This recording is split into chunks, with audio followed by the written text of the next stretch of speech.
Boa tarde, boa tarde. Olha, a mentira é uma depravação.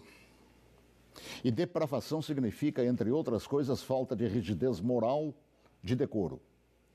Eu digo isso em razão de estar se avizinhando uma data histórica que dissociados da verdade insistem, há anos, de chamar de golpe. O golpe de 31 de março, praticado por militares.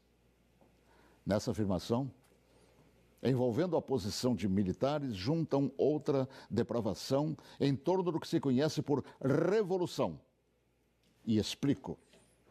Primeiro, que nem o dia certo do movimento que inspirou a tomada de posição contra a tentativa de implantarem o comunismo do Brasil, os acusadores sabem.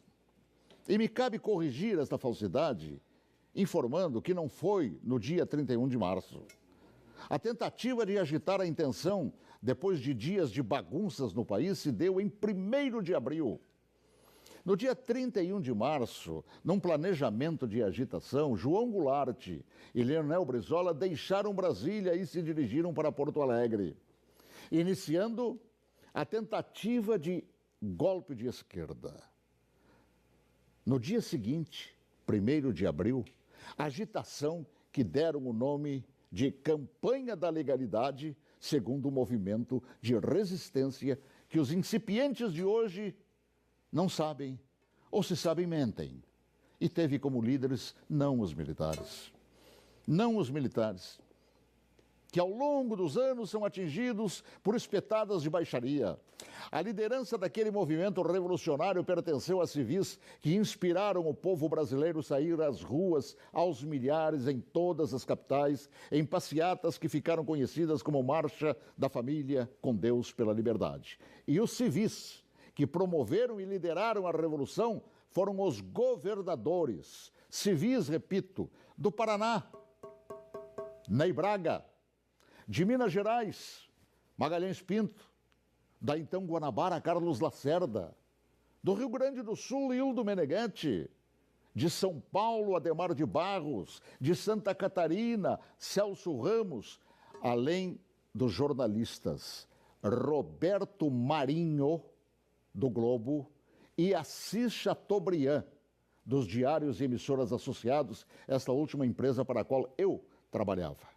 Os militares, diante da pressão desses líderes governamentais e pressão do povo nas ruas, é que, depois de Goulart e Brizola abandonarem tudo e fugirem para o Uruguai, é que, após um breve período de governo de Ranieri Mazzilli, o vice que foi empossado pelo Congresso, é que assumiram o comando da nação por ter o mesmo Congresso decretado vago o cargo de presidente. Ninguém tirou João Goulart de lá. Ele é que fugiu. Eu ouvi fugir. Assim, é um depravado. Todo aquele que mente sobre o que chama de golpe. E que foram os militares que assim determinaram, pois golpe é o que queriam os sociopatas implantar. E rótulo de depravados, tanto aqueles como os que hoje repetem a mentira por uma razão, uma simples razão. Era eu, o locutor, que foi obrigado a entrar na marra no estúdio da Rádio Farroupilha naquele 1º de abril, conduzido por Goulart e por Brizola. Eu fui sequestrado e testemunha ocular da história, talvez, quem sabe, a última no Brasil, e ali ficado na cadeia de rádio chamada Cadeia da Legalidade. Eu fui nomeado oficialmente por Goulart e Brizola, lendo ofícios redigidos e patrulhados por um bando de agitadores. Eu acompanhei toda a história, também depois, através do tempo, e todos os seus capítulos não cabem aqui. Mas digo mais, todos os jornais brasileiros apoiaram os governadores civis, líderes daquele movimento, assim como apoiaram os militares depois que assumiram para botar ordem no país. Todos os grandes jornais brasileiros, com exceção do chamado Última Hora. E os militares, após assumirem e resgatarem a ordem atropelada pelo comunismo, transformaram o Brasil. Assim, pela verdade dos fatos, que se honre neste fim de semana os 55 anos do movimento que evitou nos transformarem numa Venezuela de hoje, na qual o povo não conta nem com papel higiênico.